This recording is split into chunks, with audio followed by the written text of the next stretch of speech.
Good brawl, but we're going to be moving now down immediately to the loser's side, where Papin, who we just saw, is going to take on Revilo, who was looking quite good with this Ed earlier. Now Revilo is not going to want to brawl against Luke. I know it sounds weird when they are wearing the boxing gloves and is a boxer, but they want this mid-range fight. Yeah, up close for boxing? Who's ever heard of good up-close boxers? Well, Balrog who? Dudley what? No. How did Dudley come up with both commentators today? Somehow it's a sign. It's a sign. Dudley for season 3 or whatever. Dudley's cool. True. Throws and he likes to fight like a gentleman.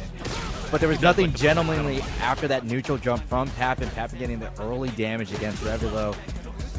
And drive rush cancel into throw, spends that meter, and wants to go for it one more time. Oh no, the drive rush forward was probably supposed to lead into an anti-air right there. I felt like that was kind of intentional, but I think the normal got stuffed or it just didn't quite come out. We saw the strategy up against Ryu earlier against Tyson, but Ryu's jump-ins are a lot easier to AA than some of Luke's nasty jump-ins. Oh yeah, both Luke's jumping heavy and jumping medium kick are disgusting buttons. And when you're Ed, you don't have the best anti-air tools. You're functional, but, you know, you're fighting with Home Depot hardware versus REI hardware. Yeah, and if the REI hardware hits you, then you're getting run over by a bulldozer with all that damage, so it's not going to be a super tough risk-reward as far as things go for Papin to do a lot of jumps. But right now, getting kept out regardless. We haven't seen the jumps in a lot of these situations. Playing a little bit safer, but again, all it's going to take from... Oh, what the cross-up? That was a super far back hitting jump punch. It was a cross-up, but they didn't get the full damage, and Papin is back on the back foot, and good... Oh... Chip it out, chip it, come on. Oh, that's it. Nice, good stuff. Pulls back, you know, if in case you start the next round, you pull him in the corner. That was a good usage of that meter. I'm really trying to analyze what's the key for victory for Revilo, because they can't just keep Luke out of the middle range. I almost feel like they need to just lock down the air.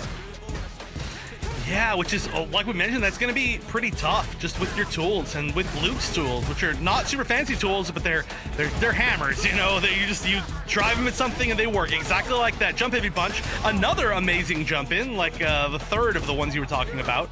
And look at this, you're burned out, but you got a big life lead. Okay, Revilo needs to push on the aggression now, I think, and they are. Okay, this is the missing element. Papin has been shown to be heavy with the drive gauge usage. Revilo needs to weather the storm, and then when they get the burnout, get a big combo just like this.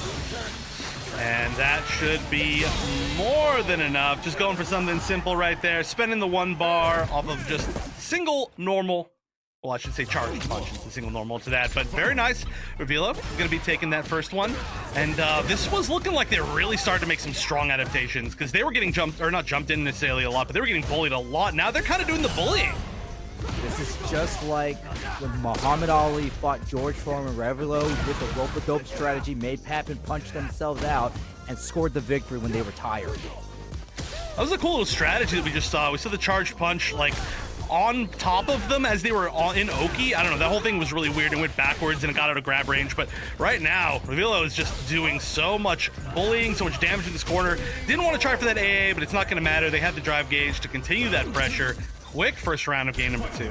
Papin is not afraid to drive rush cancel optimal block. They love their plus frames and want to keep their offense going. That was a big whip punish that was left on the table. Yeah, and of course any big Luke whip punish is going to be, chunky, or a big Luke jump in. Again, just choosing the right jump in for the right distance, gets the extra wall carry, and now you're in the exact spot you don't want to be. Did not challenge the drive rush, though. But look how close the Papin is to burning out. Revilo sees that. Ed is really good at attacking your drive gauge, just like that. Yeah, now can attack your life via you having no drive gauge if you do not get level 3'd. I think that's not enough this time. Yeah, that's not enough. Just barely, though, and you're still burned out. Oh, the wake-up jab! We've seen Revilo go to that a good amount. Okay, what's the full combo? How much can you fully get? Are they still going to burn out at the end? You're mine! One more! That's the full dream combo! But we saw that Papin has watched Friday, Nightmare on Elm Street, the Dream Warriors were weak. Freddy still wins in your dreams. Yeah, unfortunately, you know, if you're only strong in a dream, then you lose when the opponent wakes up, and they woke up with a DP. So, gets crushed to the wall.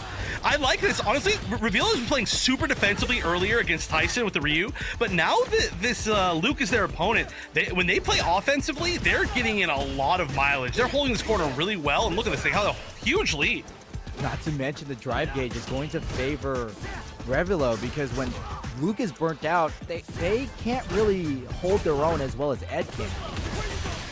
But the double drive, the drive rush to the drive rush cancel, Papin's going to spend it all just to get out of the corner. Oh, there was an attempt to anti-air there. It got like punish countered, unfortunately, and so it just did not work out at all. And Revilo lost over half their life basically for that. Not really too much meter being spent, and now they're an inch away from being burned out. They get 1 AA, but the wake up super is gonna do it. All for attempting to anti-air that nasty Luke jumping heavy punch. But did you see how Papin spent so much gauge to get the pressure on, and even though they didn't get a lot of damage, the momentum shift was more than enough to take the game, take the round. Yeah, they needed to like kind of change things up for how heavy they were getting pressured in the very first part of that round, but they did it. They did a great job of it, and they know that they do more damage overall, so you can let yourself kind of like take some damage before you make the big comeback. Nice big conversion though off that far jumping. I like how Revilo has not abandoned this aggressive mindset. Put your opponent on the mental stack, but Papin is, well, I was going to say they answered back, but they got thrown. Ooh, I like that bait. They did drive rush into like immediate flicker just to try and bait out some sort of normal, but did not bait out that button from Papin. Papin's still somewhat cornered. Oh my goodness, the furthest range normal trade of all time. And Papin getting wise to those flicker jabs, holding down that parry. That could bite them in the butt. If Papin is not aware of the spacing. Sandblast, sandblast. Revilo building up that gauge. Scores with the low. This... Throw, throw, throw! No throw indeed. Oh, it's so scary. Oh, gets flipped by the EX Sandblast. Oh. I like this choice. Use the level 2. How do you get over this? Do you just get chipped? Is this just over? Oh, yeah, you had to try something. That was basically a checkmate. Oh, no. The rook was going along in a straight line against the king, and you had to get out of it, but there was the bishop checking that angle. That was great stuff. Especially good use of the calling out the bishop, because that was a miracle situation for Revilo. They could get this. Oh my god, the blessings continue to pile on. And the aggression that we've been seeing is working even better. Revilo feels like they're really in it after that last one. I really love the style change. I know we keep saying it, but the aggressive strategy is working really well. It's the moment that Papin gets out and gets their own pressure started that everything kind of just gets ruined. And they just need to hit only like 3 combos because they're Luke, and they just do a chunky amount of damage, which this is going to be a good example of that. Now you're in the corner. I was watching 5DX talk about the EWC Tekken tournament, and while it's a Tekken tournament, their advice was real urgent of, you gotta stick out your hitboxes, make your opponent block, make him get hit, make him think of something so they can stay off their game. Or else something like this is gonna happen. Yeah, not much to think about there. Very quick. Papin's saying basically like, I'm still in this. You got a really dominant last round in that last game, but do not think that you've won quite yet, which is really good to see. Just kind of like shows that mentally they're still completely in there. It's still at 100. But we'll see if Revilo can get this pressure going again. Definitely been a decent amount of disrespective plus frames, I think, from Papin. Although we haven't seen it in the like via DPs. It's mostly just been a lot of button presses. Yeah, I do think that Papin has been caught pressing buttons and has been punished, countered off of that flicker jab pull way too many times for them to like, oh dude, that flicker jab actually was not blocked, was just hit, juicy damage. Set point for Revilo. Yeah, out of the air, that's just so much, the loops, but yeah, set point from, again, this could easily go to another game right here, and I feel like this has been super close the entire time, but initially, we do have slightly, well, okay, now there's more pressure from Papin. I was going to say the screen positioning was better for Revilo, but now you've got to deal with the mid-screen game here, and oh no, the jump-ins again! That's some good damage. Revilo's still above the 2-bar threshold. doesn't care. They're going to spend it because they know they can take this to the second game. Stay down. You're not going to get up in 10 seconds off of that one. No, you gotta rest from that. I do like how Ed's like boxing gloves are still up, like his face are still kind of up in the air after it gets knocked down. He's like, I'm not done yet. But no, they are. 10 seconds might be accurate. They actually did get up 10 seconds because that quick rematch in Street Fighter is so good. But nice DI reaction to DI, and I don't know if you have a side switch option here. You do. Just straight up jump over. I like it. I really like the decision too. Papin wants that corner. And Revilo is not necessarily fighting for corner pressure, they're fighting for space away from corner. Yeah, neither of these players want to get cornered for sure. And honestly, like both of them, I like the fact that they've been switching a little bit more to like the full screen game in like the last game or so. But oh, nice, good DP. An empty jump right there might have avoided it, but it looks like maybe it was just within range anyway. Back up in the corner, caught Papin on the drive rush, does not get anything off of the flicker, but does get the round, putting him on set point. Oh, follows up the projectile with the drive rush pressure. I like that a lot. It's gonna instantly get them kind of into that position that they want to be in.